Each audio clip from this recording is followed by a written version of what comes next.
दोस्तों जरा सोचिए, एक तेज तर्रार एसपी साहिबा जो कानून की रक्षक है, जो अपराधियों के दिलों में खौफ का दूसरा नाम है, वो रोज एक सड़क किनारे भीख मांगते 13 साल के मासूम लड़के को चुपचाप खाना देती है, बिना नाम पूछे, बिना रिश्ता बनाए। लेकिन फिर एक दिन वो लड़का उसे मासूमियत से पूछ बैठता है कि आप मुझसे शादी करोगी, और यहीं से शुरू होती है एक ऐसी कहानी जो आपको हैरान भी करेगी और अंदर तक छू भी जाएगी। आखिर ऐसा क्या हुआ कि एक ताकतवर एसपी ने भिखारी बच्चे से शादी का फैसला कर लिया? यह शादी मजाक नहीं थी, मजबूरी भी नहीं। फिर क्या थी? इसकी वजह जानिए इस अनोखी कहानी में, जो समाज के ढकोसलों को तोड़ती है, रिश्तों की गहराई को उजागर करती है और इंसानियत की सबसे सच्ची तस्वीर पेश करती है। तो दोस्तों, अगर आप भी इस कहानी को सुनने के लिए तैयार हैं, तो इस माजराब शास्त्रक्राब सा दाथाराब संदात के दात के वीडियो को एक लाइक ज़रूर कर दीजिए, और अगर आप चैनल पर नए हैं तो सब्सक्राइब करके बेल आइकन दबा दीजिए, ताकि ऐसी दिल को छू लेने वाली कहानियां आपसे कभी छूटे नहीं। चलिए अब बिना देर किए सुनते हैं। शहर की हलचल भरी सड़कों के किनारे एक जगह थी जहां रोजाना शाम के समय कुछ भिखारी जमा होते थे। वहीं पर एक पत्थर के टुकड़े पर बैठा एक दुबला पतला मैले कुचैले कपड़े पहने धूल से सना हुआ चेहरा लिए एक 13 साल का बच्चा हर आने जाने वालों से खाना, पैसा या रहम की भीख मांगता था। उसका नाम राजू था। वह ना ठीक से पढ़ा लिखा था, ना उसे दुनिया के कायदे कानून समझ आते थे। सुबह उठते ही वह सड़क पर आ जाता और रात को वहीं फुटपाथ पर लेट जाता। उसकी पूरी दुनिया सड़क और उसका कोना था। लेकिन इस चकाचौंध भरी दुनिया में एक शख्स था जो रोज आता और उसे इंसान समझकर देखता। वह थी शहर की एसपी भावना सिंह। भावना सिंह 35 वर्षीय, सख्त चेहरा, दृढ़ चाल और गजब का आत्मविश्वास रखने वाली महिला थी, जो पुलिसिया ड्यूटी के साथ साथ इंसानियत को भी बराबर तवज्जो देती थी। भावना जब भी अपनी सरकारी गाड़ी से निकलती और शहर के किसी कोने में जाती, तो राजू को देखकर रुकती, मुस्कुराती और कहती, आज कुछ खाया? और फिर अपने ड्राइवर से कहती, गाड़ी से खाना निकालो राजू के लिए। राजू की आंखों में चमक आ जाती। वह बिना कुछ बोले खाना पकड़ लेता और धीरे से कहता, धन्यवाद मैडम। भावना उसके सिर पर हाथ फेरती और फिर चल देती। यह रोज का सिलसिला बन गया। भावना के मन में राजू के लिए एक अलग सा कोमल स्थान बनता जा रहा था। उसे लगता जैसे यह बच्चा किसी और दुनिया से है, कुछ अलग है। उसकी मासूम आंखों में कुछ कहने की कोशिश होती, जैसे उसे कोई तलाश हो किसी अपनत्व की। एक दिन भावना देर शाम ऑफिस से लौट रही थी, तो देखा कि सड़क के कोने पर राजू ठंड में सिकड़ कर बैठा हुआ था। कपड़े और पतले हो चुके थे और शरीर कांप रहा था। भावना रुक गई, उतरकर उसके पास गई और कहा, ठंड लग रही है। राजू ने सिर हिलाया। भावना ने बिना कुछ सोचे गाड़ी से एक गर्म चादर निकालकर उसे ओढ़ा दिया। फिर कहा, चलो मेरे साथ कुछ गर्म खाना खाओ। राजू उनके साथ गया। पहली बार वह इतने पास से उनके साथ बैठा था। खाना खाता रहा और बीच बीच में उन्हें देखता रहा। उसकी नजरों में वह डर नहीं था, बल्कि एक अनोखा विश्वास था। भावना ने पूछा, तुम्हारे माँ बाप कहाँ हैं? राजू ने चुप रहकर सिर झुका लिया। फिर धीरे धीरे बोला, पता नहीं, बहुत छोटा था तब छोड़ गए थे। भावना के दिल को कुछ चुभा। वह थोड़ी देर चुप रही, फिर बोली, तुम चाहो तो मैं किसी संस्था में तुम्हें रखवा सकती हूँ, वहां अच्छे से पढ़ाई करोगे। राजू ने पहली बार सीधे उनकी आंखों में देखा और बोला, क्या आप मुझे रोज खाना देगी वहां भी? भावना मुस्कुरा दी, हाँ, जब जब तुम चाहो। कुछ दिन यूं ही बीतते गए। भावना और राजू के बीच की यह अनकही नजदीकी कुछ और ही रूप लेती जा रही थी। भावना को अब रोज ऑफिस जाते वक्त राजू को देखना जरूरी लगने लगा था। वहीं राजू के दिल में एक अजीब सी हलचल होने लगी थी। वह दिन भर उनके बारे में सोचता, उनकी बातें, उनका हाथ सिर पर फिराना, उनका मुस्कुराना, यह सब उसे कुछ अलग सा एहसास देता। एक दिन भावना ऑफिस से जल्दी निकली और सीधे राजू के पास आ पहुंची। राजू एक टूटी सी किताब के पन्ने उलट पलट कर रहा था। भावना ने पूछा, क्या पढ़ रहे हो? राजू ने किताब दिखा दी। वह बहुत पुरानी और फटी हुई थी, शायद किसी ने फेंकी होगी। भावना ने कहा, पढ़ना पसंद है। राजू ने सिर हिलाया। भावना बोली, अगर मैं तुम्हें स्कूल में भर्ती करा दूं तो। राजू कुछ बोला नहीं, लेकिन उसकी आंखों में डर साफ दिख रहा था। भावना ने उसके कंधे पर हाथ रखा और कहा, डरो मत, मैं हूं ना। अगले दिन भावना ने खुद राजू को नहलवाया, नए कपड़े दिलवाए और एक अनाथ आश्रम से बात करवाई। लेकिन राजू ने वहां जाने से मना कर दिया। वह बोला, मुझे वहां अच्छा नहीं लगेगा, मुझे आपके साथ रहना है। भावना थोड़ी चौंकी, लेकिन फिर बोली, राजू, मैं ऑफिस जाती हूं, ड्यूटी करती हूं, तुम वहां अकेले रह नहीं पाओगे। राजू कुछ नहीं बोला, बस चुपचाप चला गया। 2 दिन तक वह नहीं दिखा। भावना परेशान हो गई। तीसरे दिन जब वह दिखा तो उसकी आंखें सूजी हुई थी, जैसे बहुत रोया हो। वह भावना के पास आया और चुपचाप बैठ गया। भावना ने पूछा, कहाँ चले गए थे? राजू बोला, कहीं नहीं, बस सोचा कि आप तो किसी दिन भूल जाओगी मुझे। सब भूल जाते हैं। भावना का दिल भर आया। उसने राजू का हाथ पकड़ा और कहा, मैं तुम्हें कभी नहीं भूलूंगी। तभी राजू ने अचानक पूछा, अगर मैं बड़ा हो जाऊं तो क्या आप मुझसे शादी करोगी? भावना चौंक गई। कुछ देर तक चुपाए स्पर्श की रही, फिर मुस्कुराई और बोली, बड़ा हो जाओ, फिर बात करेंगे। राजू बोला, अगर मैं अभी कहूं तो। भावना का चेहरा गंभीर हो गया। वह समझ गई कि यह मजाक नहीं था। राजू की आंखों में वह मासूम लेकिन सच्चा प्रेम था। वह हंसा नहीं। उसने ध्यान से कहा, मैं नहीं जानता शादी का मतलब क्या होता है, लेकिन अगर कोई इंसान मुझे अपना कहे, हर दिन खाना दे, सिर पर हाथ फेरे, तो मैं उससे शादी करना चाहता हूं। मैं चाहता हूं कि आप मेरी हो जाएं। भावना की आंखें नम हो गई। उसे यह मासूमियत छू गई। वह जानती थी कि समाज इसे स्वीकार नहीं करेगा। एक एसपी और एक 13 साल का भिखारी लड़का। लेकिन कहीं ना कहीं उसके अंदर एक कोना था जो इस निष्कलंक प्रेम को समझता था। वह सोचने लगी, क्या कोई रिश्ता उम्र, रुतबे या ओहदे से तय होता है, या उस एहसास से जो दिल से जुड़ता है। उसने राजू को देखा और फिर बोली, अगर मैं तुमसे शादी कर लूं तो तुम हमेशा मेरे साथ रहोगे। राजू खुशी से उछला पड़ा। हाँ। भावना की आंखों से एक आंसू बह निकला। अगले कुछ दिनों में भावना ने चुपचाप शादी की तैयारी कर ली। किसी को कुछ बताया नहीं। बस एक मंदिर में बिना किसी दिखावे के उसने राजू के साथ साथ फेरे ले लिए। पुजारी भी चौंका, लेकिन भावना का चेहरा देखकर कुछ नहीं कहा। जब शादी हुई तो राजू ने कहा, अब आप मेरी है ना? भावना मुस्कुराई। हाँ, अब मैं सिर्फ तुम्हारी हूं। यह कहानी यहीं खत्म नहीं हुई, बल्कि यहीं से शुरू हुई। अब समाज की नजरें, कानून की सीमाएं और भावना के फैसले की असलियत सामने आने वाली थी। शादी के कुछ ही दिन बाद शहर के गलियारों में हलचल मच गई थी। किसी को इस बात पर यकीन नहीं हो रहा था कि जिले की एसपी भावना सिंह ने एक 13 साल के भिखारी लड़के से चुपचाप मंदिर में शादी कर ली थी। यह बात पहले कुछ लोगों को कानों कान पता चली, फिर धीरे धीरे मीडिया तक जा पहुंची। अगले ही दिन तमाम न्यूज़ चैनल्स पर ब्रेकिंग न्यूज़ चलने लगी। एसपी साहिबा ने की नाबालिग भिखारी से शादी। कानून की रक्षक ने तोड़ा खुद ही कानून।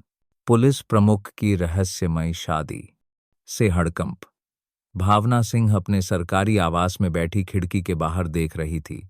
उनके चेहरे पर ना तो कोई पछतावा था, ना शर्म और ना ही घबराहट। वह जानती थी कि अब जो कुछ भी सामने आएगा वह आसान नहीं होगा। लेकिन जिस क्षण उन्होंने राजू के साथ साथ फेरे लिए थे, उसी पल उन्होंने इस रास्ते को स्वीकार कर लिया था। राजू अब उसी घर में था जो कभी उसकी कल्पना से भी परे था। महंगे पर्दे, चमचमाती फर्श, गार्ड नौकर, ड्राइवर और इतने बड़े कमरे जिनमें आवाज भी गूंज जाए। लेकिन उसका मन सिर्फ भावना के साथ ही जुड़ा था। वो दिन भर उनके साथ रहना चाहता, उनके पास बैठना चाहता, उनका चेहरा देखना चाहता। उसे न जाने क्यों यह लगता कि कहीं फिर से उसे कोई छीन ना ले भावना से। वहीं भावना को अब समाज और कानून दोनों का सामना करना था। अगले ही दिन डीजीपी कार्यालय से फोन आया। उन्हें तुरंत बुलाया गया। भावना तैयार हुई। राजू उनके पैरों से चिपक गया। आप लौट कर आओगी ना? भावना ने उसके सिर पर हाथ फेरा और बोली, हाँ राजू, अब तो हमेशा तुम्हारे पास रहूंगी। डरो मत। वो चल पड़ी। मुख्यालय पहुंचते ही चारों ओर निगाहें उन्हीं की ओर उठी। कुछ हैरानी से, कुछ आलोचना से और कुछ जिज्ञासा से। मीटिंग रूम में कई उच्च अधिकारी मौजूद थे। जैसे ही भावना अंदर आई, डीजीपी ने कठोर आवाज में कहा, भावना सिंह, आपने एक नाबालिग से विवाह किया है। क्या आपको अपनी शपथ याद है? क्या आप जानती हैं कि यह भारतीय कानून के अनुसार अपराध है? भावना शांत थी। उन्होंने स्थिर स्वर में कहा, मैं जानती हूं सर कि जो उच्च हुआ वह असामान्य है, लेकिन अगर आप मेरी बात सुने तो शायद आप समझे कि यह निर्णय किसी सनक में नहीं लिया गया। एक अन्य अधिकारी ने कहा, आप जानती हैं कि यह बाल विवाह की श्रेणी में आता है। उस बच्चे की उम्र मात्र 13 साल है। आप एक सीनियर आईपीएस हैं। आपसे ऐसी उम्मीद नहीं थी। भावना ने कहा, सर, जब मैंने उस लड़के को पहली बार देखा था, वह गटर के पास बैठा हुआ था। उसके कपड़े फटे हुए थे, शरीर में कीड़े लगने लगे थे। भूखा था, अकेला था। समाज ने उसे छोड़ दिया था। मैं उसके लिए खाना लेकर जाती थी, दवा देती थी, उसके घाव धोती थी। धीरे धीरे वह मुझसे जुड़ने लगा और फिर एक दिन उसने मुझसे शादी करने को कहा। किसी स्वार्थ से नहीं, सिर्फ इसलिए कि वह मुझे हमेशा अपने पास चाहता था। उसकी नजरों में कोई लालच नहीं था, कोई वासना नहीं थी, सिर्फ अपनापन था। क्या समाज में ऐसे रिश्तों की कोई जगह नहीं? पूरा कमरा चुप हो गया। भावना ने आगे कहा, हाँ, कानून के अनुसार यह विवाह मान्य नहीं है और मैं इसके लिए जो भी सजा बनती हो वह भुगतने को तैयार हूं। लेकिन एक बात कहूं, सर, उस बच्चे ने मुझसे कोई गुनाह नहीं किया। उसे मत सजा दीजिएगा। कुछ देर के बाद मीटिंग स्थगित कर दी गई। भावना को छुट्टी पर भेज दिया गया और मामले की जांच के आदेश दे दिए गए। अब मीडिया भावना के घर के बाहर डेरा डाले बैठा था। माइक और कैमरे लिए रिपोर्टर्स चीखते, मैडम जी, क्या यह सच है कि आपने उस भिखारी लड़के से शादी की है? क्या आप कोर्ट में इस विवाह को मान्यता दिलवाना चाहती हैं? क्या आप नौकरी छोड़ने वाली हैं? भावना चुपचाप गेट के अंदर से राजू का हाथ पकड़े बैठी थी। राजू सहमा हुआ था। उसे यह भी नहीं समझ में आ रहा था कि आखिर हो क्या रहा है। भावना ने उसे अपने पास खींचा और बोली, डरो मत, यह सिर्फ बोलते हैं, हम कुछ गलत नहीं कर रहे। उसी रात राजू ने पूछा, क्या आपने मुझसे शादी करके गलती की? भावना ने आंखों में आंसू लिए कहा, नहीं राजू, तुमने मुझे इंसान बनाया है, मैंने तुम्हें नहीं बचाया। तुमने मुझे बचाया है उस दुनिया से जो सिर्फ दिखावा करती है। अगले दिन भावना को चाइल्ड वेलफेयर कमेटी के सामने पेश होना था। कोर्ट परिसर के बाहर मीडिया की भीड़ और पुलिस की तैनाती थी। भावना सीधे न्यायाधीश के सामने खड़ी हुई। न्यायाधीश ने पूछा, आपको इस विवाह की वैधता का बोध है? भावना ने कहा, हाँ, लेकिन मैंने यह विवाह सामाजिक मर्यादा से नहीं, आत्मिक संबंध से किया है। न्यायाधीश ने चाइल्ड प्रोटेक्शन एक्ट और जुवेनाइल जस्टिस के प्रावधानों का हवाला देते हुए कहा कि यह विवाह अवैध है और जब तक लड़का 18 वर्ष का नहीं हो जाता तब तक यह मान्य नहीं हो सकता। कोर्ट ने राजू को बाल सुधार गृह भेजने का आदेश दिया। यह सुनकर राजू चीख पड़ा, नहीं, मुझे भावना जी से अलग मत करो, मैं वहां मर जाऊंगा। भावना भी खुद को रोक नहीं सकी। वह रो पड़ी। उसे मत ले जाइए। वह अकेला है। उसके पास मैं ही हूं। लेकिन कोर्ट के आदेश के सामने कोई नहीं टिक सकता। पुलिस राजू को अलग करने लगी। वह चिल्ला रहा था, मैडम जी मत भेजिए, मत भेजिए। भावना का दिल टूट रहा था। पहली बार वह खुद को असहाय महसूस कर रही थी। क्या यही है कानून? क्या यही है समाज की मर्यादा? क्या एक प्रेम जिसमें कोई स्वार्थ नहीं, केवल अपनापन है, उसे यूं जबरदस्ती अलग किया जा सकता है? राजू जब पुलिस ले जा रही थी तो उसने आखिरी बार मुड़कर देखा। उसकी आंखों में आंसू थे, लेकिन उसकी जुबान पर एक ही बात थी, मैं लौट कर आऊंगा और फिर आपसे दोबारा शादी करूंगा पूरे समाज के सामने। भावना सिर झुकाकर खड़ी रहीं।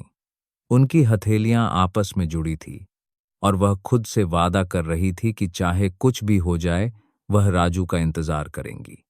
राजू को बाल सुधार गृह ले जाए हुए 2 हफ्ते बीत चुके थे, लेकिन भावना सिंह के लिए हर दिन एक युग जैसा लग रहा था। उनका घर जो कभी शांत और व्यवस्थित था, अब एक अजीब खामोशी से भर गया था। ड्राइवर, नौकर, सुरक्षा गार्ड सभी धीरे धीरे सहम कर काम करने लगे थे।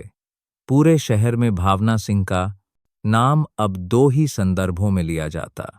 एक वह बहादुर अफसर जिसने माफियाओं का सफाया किया था, और दूसरी वह पागल महिला जिसने एक नाबालिग भिखारी से शादी कर ली। भावनाओं के इस तूफान के बीच भावना ने खुद को अपने कमरे में कैद कर लिया था। दिन भर किताबें, पुरानी फाइलें और राजू की तस्वीर के अलावा उनके पास कोई नहीं था। हर शाम वह मंदिर में जाकर वही जगह देखती जहां राजू ने पहली बार शादी की बात कही थी। वहां बैठकर घंटों सोचती, क्या वाकई उन्होंने गलती की? क्या एक एसपी का हृदय नहीं होता? क्या उनकी भावनाएं सिर्फ वर्दी तक सीमित है? लेकिन जैसे जैसे दिन बीतते गए, भावना की अंतरात्मा और दृढ़ होती चली गई। एक दिन उन्होंने तय किया कि अब वह सिर्फ चुप बैठकर इंतजार नहीं करेंगी, बल्कि राजू को वापस लाने के लिए हर संभव प्रयास करेंगी। उन्होंने सबसे पहले बाल कल्याण अधिकारी से मिलने का समय मांगा। उस दिन वो एक सिंपल साड़ी पहनकर बिना किसी सुरक्षा के बाल सुधार गृह पहुंची। वहां के गेट पर खड़े गार्ड ने जब उन्हें पहचाना तो हड़बड़ाकर सलाम ठोका और भीतर खबर दी। अंदर का माहौल कुछ अलग था। दीवारों पर शिक्षा और संस्कार से जुड़े स्लोगन थे और बच्चों के लिए गतिविधियां चलाई जा रही थी। लेकिन इन सब के बीच राजू एक कोने में बैठा चुपचाप दीवार पर अपनी उंगली से कुछ लिख रहा था। भावना, जैसे ही उसने पीछे से भावना की आवाज सुनी, वो उछल पड़ा। मैडम जी! वो दौड़ता हुआ आया और भावना से लिपट गया। उसकी आंखों से आंसू बहने लगे और वह बोला, आप आई, मुझे लगा आप मुझे भूल जाएंगी। भावना ने उसे गले लगाया। राजू, मैं तुम्हें कभी नहीं भूल सकती। मैं हर दिन तुम्हारे लिए जी रही हूं। पीछे खड़े अधिकारी ने खांसते हुए कहा, मैडम जी, हमें कुछ औपचारिक बातें करनी होंगी। भावना ने धीरे से राजू को अलग किया और ऑफिस की तरफ बढ़ गई। बाल कल्याण अधिकारी ने कहा, मैडम, आप जानती हैं कि राजू की उम्र कानूनी विभाग के लिए उपयुक्त नहीं है और उसका भविष्य आपके व्यक्तिगत निर्णयों से प्रभावित हो सकता है। भावना ने गहरी सांस ली और कहा, मुझे उसकी उम्र, उसके अधिकार और कानून का सम्मान है, लेकिन क्या आप यह नहीं देख पा रहे कि वह बच्चा अब किसी सहारे के बिना जी नहीं पा रहा? क्या उस मासूम के साथ ऐसा व्यवहार उचित है जैसे वह कोई अपराधी हो? अधिकारी ने कुछ देर सोचा, फिर बोला, हम उसे शिक्षा और सुरक्षा दे रहे हैं, लेकिन अगर आप चाहें तो उसे आपके संरक्षण में भेजा जा सकता है, बतौर संरक्षक पत्नी नहीं। भावना ने एक पल सोचा, फिर बोली, मुझे फर्क नहीं पड़ता कि मैं उसकी क्या कहलाती हूं, लेकिन मैं चाहती हूं कि वह मेरे पास हो, वह सुरक्षित हो और मानसिक पत्नी क्या दे रहे हैं, रूप से स्वस्थ रह सके। प्रक्रिया शुरू हुई। कई कागजी कार्यवाहियों और विभागीय अनुमतियों के बाद अंततः कोर्ट ने भावना को राजू का कानूनी संरक्षक नियुक्त कर दिया। कुछ शर्तें भी लगाई गई।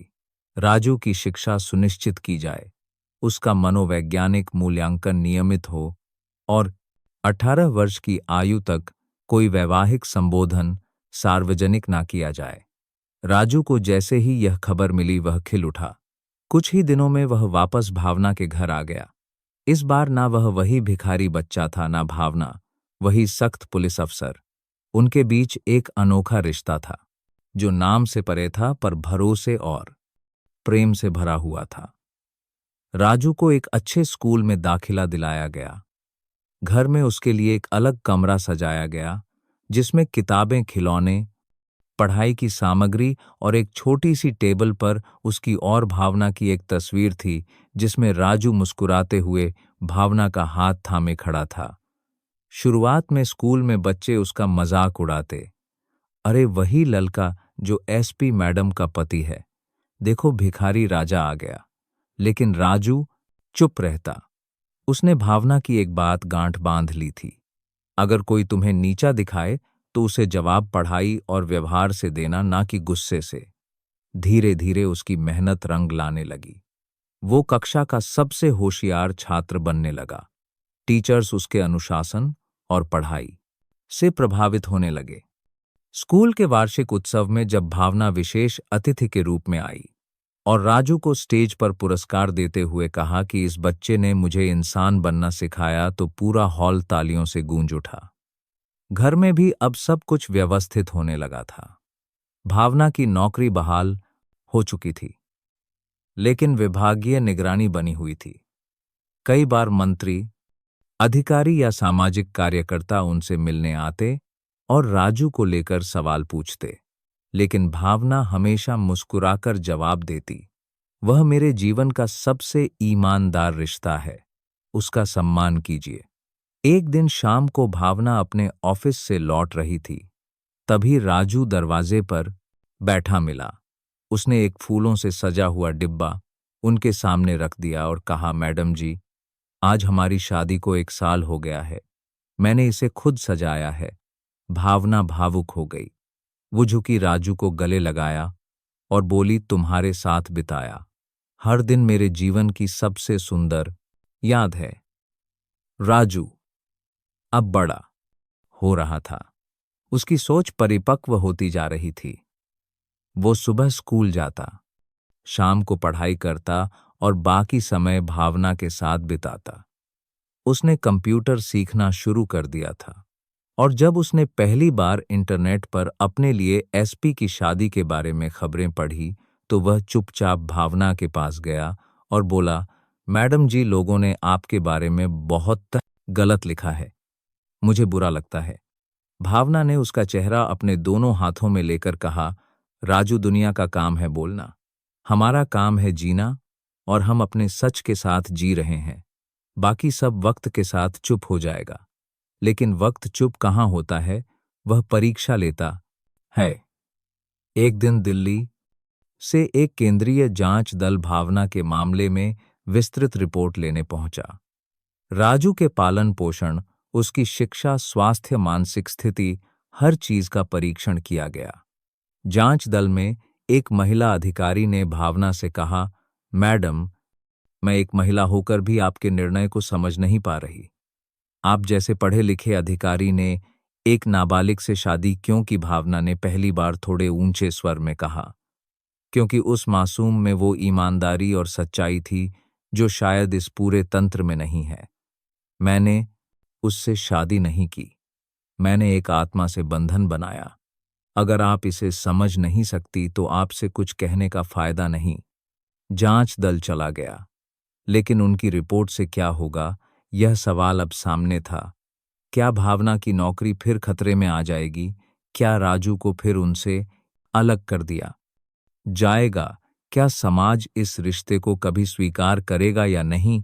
लेकिन भावना ने अब फैसला कर लिया था, चाहे कुछ भी हो, अब वह पीछे नहीं हटेंगी।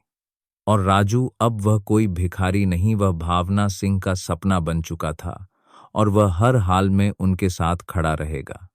दिल्ली से आई जांच समिति की रिपोर्ट को लेकर विभाग में खलबली मची थी। 3 सदस्य टीम ने राजू और भावना के रिश्ते पर करीब 2 हफ्ते तक गहन पूछताछ, निरीक्षण और मूल्यांकन किया था। उन्होंने स्कूल के प्राचार्य, मनोवैज्ञानिक बाल कल्याण अधिकारी, भावना के अधीनस्थ पुलिस कर्मचारियों और राजू के निजी ट्यूटर से विस्तृत रिपोर्ट मांगी थी। रिपोर्ट का निष्कर्ष यह था कि राजू मानसिक, शारीरिक और शैक्षणिक रूप से पूर्णतः स्वस्थ है। उसे भावना सिंह के संरक्षण में कोई नुकसान नहीं है, बल्कि वह एक सुरक्षित और प्रेरणादायक वातावरण में पल रहा है। लेकिन रिपोर्ट के अंत में एक वाक्य लिखा था, यद्यपि बच्चा वर्तमान में सुरक्षित है, फिर भी भावना सिंह द्वारा एक नाबालिग के साथ विवाह करना एक गंभीर नैतिक और संवैधानिक प्रश्न उत्पन्न करता है, जिसे विभागीय निर्णय के लिए प्रस्तुत किया जाता है। यह वाक्य ही तूफान लाने वाला था। 2 दिन बाद ही गृह मंत्रालय से एक पत्र आया जिसमें भावना सिंह को कारण बताओ नोटिस जारी किया गया था। उन्हें 7 दिन के भीतर जवाब देना था कि क्यों ना उन्हें सेवा से बर्खास्त किया जाए। भावना उस पत्र को पढ़कर कुछ देर निशब्द बैठी रहीं। सामने की दीवार पर राजू की बनाई हुई एक पेंटिंग टंगी थी, जिसमें एक बड़ा हाथ एक छोटे हाथ को थामे हुए था और नीचे लिखा था, साथ हमेशा। भावना की आंखों से 2 बूंद आंसू टपक गए। उस रात उन्होंने राजू को अपने पास बिठाया और सब कुछ साफ साफ बताया। राजू ने ध्यान से सब सुना, फिर बोला, क्या वो आपको नौकरी से निकाल देंगे? भावना ने सिर झुकाकर कहा, संभव है राजू। वो थोड़ी देर चुप रहा, फिर बोला, अगर मैं अब कह दूं कि मैंने आपसे शादी नहीं की थी, बस ऐसा कहा था बच्चा समझ कर, तो क्या बच जाएंगी? भावना हंस पड़ी। तुम अब बच्चा नहीं रहे और तुमने जो कहा था वह झूठ नहीं था। मैं तुम्हारी मां नहीं हूं राजू, ना ही कोई सामाजिक संस्था। मैं बस एक इंसान हूं जिसने एक दूसरे इंसान से प्रेम किया। अगले दिन भावना ने विभाग को एक लंबा जवाब भेजा। उसमें उन्होंने ना कोई सफाई दी, ना कोई क्षमा मांगी। उन्होंने सिर्फ एक बात कही, अगर कानून प्रेम और ममता को अपराध मानता है तो मुझे अपराधी कहिए। अगर मेरी नौकरी इस वजह से जाती है कि मैंने किसी को एक सम्मानपूर्ण जीवन देने की कोशिश की, तो मैं वह नौकरी छोड़ दूंगी, लेकिन मैं अपने निर्णय से पीछे नहीं हटूंगी। यह जवाब जब मंत्रालय पहुंचा तो वहां भी 2 खेमे बन गए। कुछ अधिकारी भावना की ईमानदारी और स्पष्टवादिता के कायल थे, तो कुछ इसे अनुशासनहीनता मान रहे थे। उस दिन मीडिया फिर सक्रिय हो गई। खबरें चलने लगी। एसपी ने मंत्रालय को ठोका जवाब, क्या भावना सिंह अब नौकरी से जाएंगी? एक प्रेम ने हिला दिया सिस्टम। कई सामाजिक संगठनों ने खुलकर भावना का समर्थन किया। दिल्ली में महिला आयोग ने भी बयान जारी किया कि भावना सिंह ने एक परित्यक्त बच्चे को जीवन दिया है, ना कि कोई अपराध किया है। भावना के समर्थन में कई रिटायर्ड जज, आईपीएस अधिकारी और बाल अधिकार कार्यकर्ता सामने आए। दूसरी तरफ कुछ वरिष्ठ अफसरों ने इसे नैतिक पतन कहा और सरकार पर दबाव डाला कि भावना को बर्खास्त किया जाए। मामले की गूंज अब संसद तक पहुंच गई थी। एक दिन भावना को मंत्रालय से फोन आया, आपको दिल्ली बुलाया गया है। सचिवालय में उच्च स्तरीय बैठक में व्यक्तिगत स्पष्टीकरण देना है। राजू दरवाजे पर खड़ा था। उसके हाथ में स्कूल की एक रिपोर्ट कार्ड थी, जिसमें सभी विषयों में उसके ए ग्रेड थे। वो खुश था, लेकिन जब उसने भावना को देखा तो समझ गया कि कुछ बड़ा होने वाला है। उसने पूछा, क्या अब आप बहुत दूर चली जाओगी? भावना ने उसकी रिपोर्ट कार्ड को चूमा और कहा, मैं जहां भी जाऊंगी तुम्हें साथ ले जाऊंगी। यह वादा है। दिल्ली पहुंचना एक अलग ही अनुभव था। मीडिया की भीड़, अधिकारियों की तीखी निगाहें और सचिवालय की भव्य इमारतों के बीच भावना अपने साधारण सलवार सूट में सादगी से चल रही थी। मीटिंग में उपस्थित सचिव, अतिरिक्त सचिव, मानवाधिकार आयोग के सदस्य और बाल अधिकार विशेषज्ञ मौजूद थे। भावना से पहला सवाल यही पूछा गया, आपके निर्णय से सरकार की छवि धूमिल हुई है, क्या आपको इसका एहसास है? भावना ने संयमित स्वर में कहा, अगर किसी की सेवा, सच्चाई और संरक्षण से सरकार की छवि धूमिल होती है तो शायद हमें सरकार की परिभाषा बदलनी होगी। एक सदस्य ने पूछा, आप एक नाबालिग को प्रेमी मानती हैं? भावना ने उत्तर दिया, मैं एक आत्मा को आत्मा से जोड़ती हूं, उसके उम्र, रुतबे या समाज की परिभाषा से नहीं। फिर एक लंबी बहस चली जिसमें कुछ ने भावना की आलोचना की, कुछ ने समर्थन। अंत में निर्णय लिया गया कि भावना सिंह को स्वैच्छिक अवकाश पर भेजा जाएगा और मामला अदालत के विवेक पर छोड़ दिया जाएगा। भावना बाहर निकली तो मीडिया के कैमरे उनका इंतजार कर रहे थे। किसी ने पूछा, क्या अब आप रिजाइन करेंगी? भावना ने सीधा उत्तर दिया, अगर कभी मेरा कर्तव्य और मेरा प्रेम आमने सामने खड़े हो तो मैं प्रेम को चुनूंगी। कर्तव्य तब भी निभाऊंगी, लेकिन एक इंसान बनकर। राजू अपने कमरे में रोज भावनात्मक कविताएं लिखता था। उसने अपने टीचर से कहकर एक कंप्यूटर प्रोजेक्ट शुरू किया जिसमें उसने भावना दी नाम से एक ब्लॉग बनाया, जहां वो अपने और भावना के रिश्ते के बारे में लिखने लगा। धीरे धीरे उस ब्लॉग को हजारों लोग पढ़ने लगे। लोग भावुक हो जाते, कुछ आक्रोशित भी होते, लेकिन अधिकतर समर्थन में थे। एक दिन ब्लॉग पर एक कमेंट आया, आपकी कहानी ने मेरी सोच बदल दी। मैं अब अपनी बेटी को सिखाऊंगा कि प्रेम उम्र नहीं देखता बल्कि आत्मा देखता है। धीरे धीरे समाज का रुख बदलने लगा। राजू अब 15 साल का हो गया था। उसकी भाषा में परिपक्वता आ गई थी। एक दिन उसने भावना से कहा, मैडम जी, मैं अब बड़ा हो रहा हूं, लेकिन क्या हम फिर से शादी करेंगे जब मैं 18 का हो जाऊंगा? भावना ने मुस्कुरा कर कहा, हाँ राजू, इस बार धूमधाम से करेंगे, सबके सामने, कोई छुप छुप कर नहीं। उस रात राजू ने भावनाओं से भरा एक पत्र लिखा जो उसने भावनाओं की किताब में रख दिया। जब कोई मुझसे पूछेगा कि तुम कौन हो तो मैं कहूंगा, वो जिसने मुझे भिखारी से इंसान बना दिया, जिसने मेरी आत्मा को स्पर्श किया, जिसने मुझे सिखाया कि प्रेम डरता नहीं, लड़ता है और जीतता है। भावना की आंखों में फिर आंसू थे, लेकिन इस बार यह आंसू हार के नहीं, उम्मीद के थे। एक नई सुबह, एक नई कहानी के आगमन के लिए। राजू अब 15 वर्ष का हो चुका था और उसकी कद काठी सोच और आत्मविश्वास में गजब का बदलाव आ चुका था। जो लड़का कभी नंगे पांव भीख मांगता था, वह अब एक ऐसे बालक में बदल चुका था जिसके चेहरे पर आत्मविश्वास था और आंखों में एक मकसद। स्कूल में वह हमेशा अव्वल रहता। सामाजिक विज्ञान और साहित्य में उसकी गहरी रुचि थी और लेखन उसकी ताकत बन गई थी। उसका ब्लॉग भावना दी अब राष्ट्रीय स्तर पर चर्चा का विषय बन चुका था। हजारों लोग उसकी कहानियां पढ़ते, कुछ सहानुभूति से, कुछ प्रेरणा लेकर। मीडिया अब उसकी कहानी को एक नई दृष्टि से देखने लगा था। टीवी चैनलों पर अब यह चर्चा होती, क्या समाज ने भावना सिंह के फैसले को गलत समझा? क्या राजू अब एक नई पीढ़ी का प्रतीक बन सकता है? एक प्रेम जो बचपन से निकला, क्या समाज उसे स्वीकार कर पाएगा? दूसरी ओर भावना सिंह ने अब पूरी तरह से विभागीय नौकरी से त्यागपत्र दे दिया था। उन्होंने कहा, अगर मेरा प्रेम ही मेरे कर्तव्य में बाधा बनता है तो मैं वह वर्दी छोड़ दूंगी जो उस मादेहार प्रेम को अपराध मानती है। त्यागपत्र देते समय उनके साथी अफसरों ने खड़े होकर उन्हें सलाम किया। एक सीनियर अधिकारी ने कहा, मैडम, आप जो कर रही हैं वह आसान नहीं है, लेकिन शायद यही समाज को आईना दिखाने का वक्त है।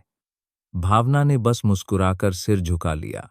घर लौटने पर राजू ने उनका स्वागत फूलों की माला पहनाकर किया और कहा, अब आप सिर्फ मेरी हैं, पूरे समय के लिए। भावना हंस पड़ी, हाँ राजा बाबू, अब मैं सिर्फ तुम्हारी हूं। घर में अब राजू की पढ़ाई के साथ साथ दोनों मिलकर सामाजिक कार्यों में जुट गए। भावना ने नई दृष्टि नाम से एक संस्था की शुरुआत की, जहां उन बच्चों को आश्रय, शिक्षा और सम्मान दिया जाता जो कभी सड़कों पर बेसहारा थे। राजू संस्था का चेहरा बन गया। वह खुद बच्चों को पढ़ाता, उनकी कहानियां सुनता और उन्हें सिखाता कि दुनिया कैसी भी हो, आत्मसम्मान कभी मत खोना। संस्था की गतिविधियों को देखकर शहर भर में एक नई ऊर्जा फैल गई। राजू की वजह से कई लोग अब सड़कों पर रहने वाले बच्चों को सिर्फ भिखारी नहीं, इंसान समझने लगे थे। धीरे धीरे संस्था में 100 से अधिक बच्चे आने लगे। भावना अब राजू को दिन में राजू बाबू और रात को राज कहकर बुलाती थी, और जब भी वे दोनों मिलकर किसी बच्चे को नया जीवन देते, तो भावना राजू की आंखों में देखती और सोचती, शायद यह मेरा सबसे सही निर्णय था। एक दिन अचानक दिल्ली के एक बड़े प्रकाशन हाउस से फोन आया। उन्होंने राजू के ब्लॉग को एक किताब के रूप में छापने का प्रस्ताव रखा। राजू ने पहले तो झिझकते हुए मना किया, लेकिन भावना ने कहा, राजू, जब तुम्हारा दर्द और प्रेम किताब बनकर दूसरों तक पहुंचेगा, तब समाज का आईना और साफ होगा। राजू ने हामी भर दी। किताब का नाम रखा गया भावना मेरी आत्मा की कहानी। जब वह किताब छपी और विमोचन हुआ, तो कार्यक्रम में देश के कई बड़े साहित्यकार, सामाजिक कार्यकर्ता और पत्रकार मौजूद थे। स्टेज पर राजू खड़ा था, सफेद कुर्ता पायजामा पहने, चेहरे पर गंभीरता और आत्मविश्वास। वह बोला, यह किताब मेरी नहीं है, उन लाखों बच्चों की कहानी है जो सड़कों पर बिना नाम और पहचान के जीते हैं। और यह उन लोगों के लिए एक उत्तर है जो सोचते हैं कि प्रेम सिर्फ उम्र, जात, वर्ग या स्थिति से होता है। नहीं, प्रेम सिर्फ आत्मा से होता है, और भावना दी ने मुझे यही सिखाया। कार्यक्रम के अंत में सबने खड़े होकर तालियां बजाई। भावना की आंखों में गर्व के आंसू थे। विमोचन के बाद वह मंच पर गई और राजू का हाथ पकड़कर बोली, तुम अब मेरे बेटे नहीं, मेरे साथी हो, मेरे बराबरी के जीवन साथी। उस दिन के बाद से अब दोनों समाज में खुले रूप में साथ दिखने लगे थे। अब कोई डर नहीं था, ना किसी अदालत का और ना किसी अफसर का। एक दिन राजू ने भावना से पूछा, दी, आप कभी डरती नहीं थी? भावना ने मुस्कुराकर कहा, बहुत डरती थी, लेकिन तुमने मुझे वह साहस दिया जो कोई किताब, कोई वर्दी नहीं दे सकती। फिर उन्होंने राजू को एक कागज दिखाया। वो उनका पासपोर्ट आवेदन था, जिसमें पति के नाम के स्थान पर उन्होंने लिखा था, राजू सिंह मेरी आत्मा का। साथ ही राजू मुस्कुराया, लेकिन फिर गंभीर होकर बोला, अब मैं जल्दी जल्दी बड़ा होना चाहता हूं, ताकि हम फिर से शादी कर सकें। इस बार सबके सामने पूरी दुनिया को गवाह बनाकर भावना ने उसका माथा चूमते हुए कहा, मैं उस दिन के लिए हर सांस जी रही हूं। उसी समय एक फोन आया। एक प्रसिद्ध राष्ट्रीय पुरस्कार संस्था ने राजू और भावना को सामाजिक नवचेतना पुरस्कार से सम्मानित करने की घोषणा की थी। दोनों दिल्ली आमंत्रित किए गए। कार्यक्रम में प्रधानमंत्री भी उपस्थित थे। जब राजू को मंच पर बुलाया गया और उसकी जीवन यात्रा के बारे में बताया गया, तो पूरा हॉल खड़ा हो गया। जब भावना को पुरस्कार देने प्रधानमंत्री स्वयं मंच पर आए, तो उन्होंने कहा, भावना सिंह, आपने जो किया वो शायद कानून की किताबों में ना लिखा हो, लेकिन मानवता की किताब में स्वर्ण अक्षरों में लिखा जाएगा। भावना और राजू दोनों ने पुरस्कार ग्रहण किया, और उस दिन पहली बार मीडिया के सामने राजू ने भावना का हाथ थामा और कहा, आज मैं बच्चा नहीं रहा। अब मैं समाज को बताना चाहता हूं कि हमारी कहानी कोई गलती नहीं, बल्कि दिशा है। अब पूरे देश में राजू और भावना नाम एक प्रतीक बन चुका था। बिना सीमाओं के प्रेम का, सामाजिक स्वीकार्यता के संघर्ष का और आत्मसम्मान की लड़ाई का। संस्था नई दृष्टि अब अंतर्राष्ट्रीय स्तर पर मान्यता प्राप्त कर चुकी थी। राजू अब टेड टॉक जैसे प्रोग्रामों में आमंत्रित होने लगा था। उसकी अंग्रेजी भी धारा प्रवाह हो चुकी थी, और हर भाषण में वह अपनी हिंदी जड़ों को नहीं भूलता था। एक बार मंच पर उसने कहा, मैं एक भिखारी से इंसान इसलिए बन सका क्योंकि किसी ने मुझे अपने हृदय में जगह दी। अगर हर भावना सिंह जैसे लोग एक बच्चे को जीवन दे दें तो यह देश फिर से सोने की चिड़िया बन जाएगा। भावना अब उसकी बातें सुनकर मंत्रमुग्ध हो जाती थी। उन्हें विश्वास नहीं होता कि यह वही लड़का था जिसे उन्होंने पहली बार सड़क किनारे बैठे देखा था, जो भूख से कांप रहा था और अब हजारों लोगों का प्रेरणा स्रोत बन गया है। एक रात जब दोनों छत पर बैठे थे, राजू ने पूछा, दी क्या हम कभी अकेले चलेंगे? बस आप और मैं, बिना लोगों की भीड़, बिना किसी समारोह। भावना ने चुपचाप उसका हाथ पकड़ा और बोली, हाँ, उस दिन जब तुम 18 के हो जाओगे, हम कहीं दूर एक छोटी सी जगह पर जाकर शादी करेंगे, फिर पहाड़ों पर 1 महीना रहेंगे, किताबें पढ़ेंगे, कहानियां लिखेंगे और सिर्फ एक दूसरे को जिएंगे। राजू ने कहा, और फिर वापस आकर सब बच्चों को गले लगाएंगे। भावना हंस पड़ी, हाँ हाँ, क्योंकि हम सिर्फ एक दूसरे के नहीं हैं, हम उन सबके हैं जिन्होंने कभी अकेलापन महसूस किया। अब वह दिन बहुत दूर नहीं था जब राजू 18 का हो जाएगा और एक नई शुरुआत होगी, कानूनी, सामाजिक और आत्मिक रूप से स्वीकृत। लेकिन भावना और राजू के लिए हर दिन एक नई शुरुआत थी, एक नया विवाह, एक नई कस्में। और इस बार समाज, कानून और समय सब उनके साथ खड़े दिखने लगे थे। शादी के बाद पूरे शहर में हलचल मच गई थी।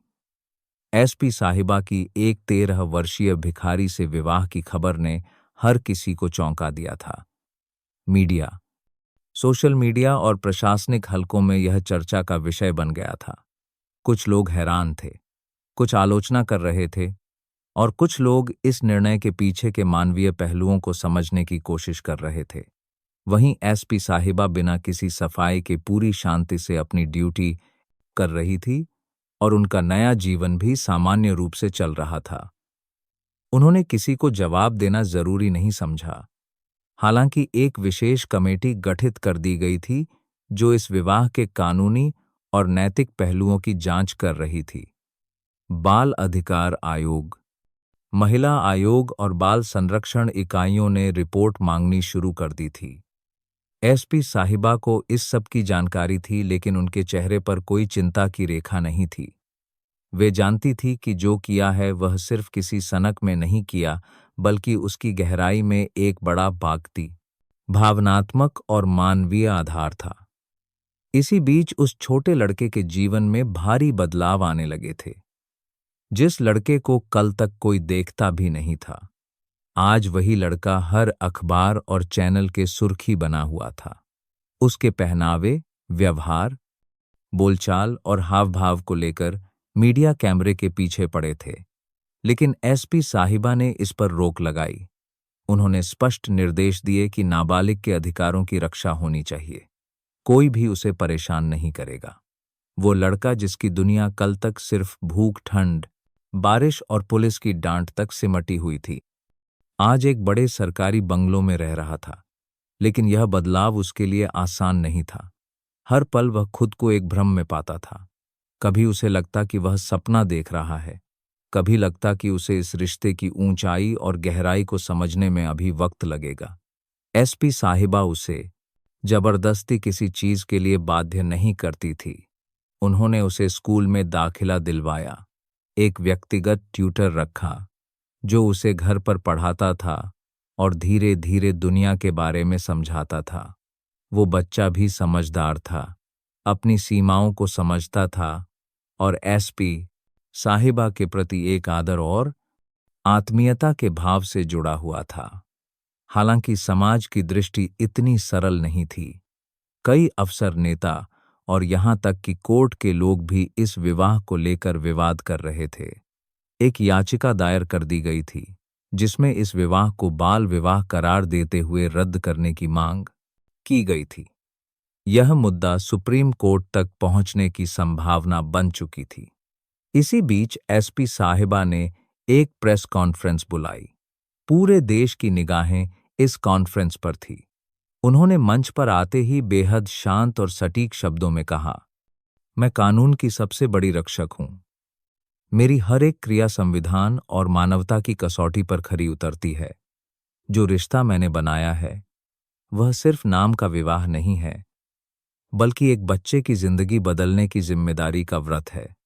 यह विवाह एक मानवीय प्रयास है ना कि पारंपरिक रिश्तों की प्रतिस्पर्धा, और जब वह बालिग होगा तब यदि वह चाहे तो इस रिश्ते को नए रूप में स्वीकार या अस्वीकार कर सकता है। लेकिन जब तक वह मेरे साथ है, मैं उसे सुरक्षा, शिक्षा, सम्मान और प्रेम दूंगी। उनके इस बयान ने सबको चौंका दिया था, क्योंकि यह ना केवल एक कानूनी व्याख्या थी, बल्कि एक ऐसा दृष्टिकोण था जिसमें कानून, नैतिकता और मानवता का अद्भुत संतुलन था।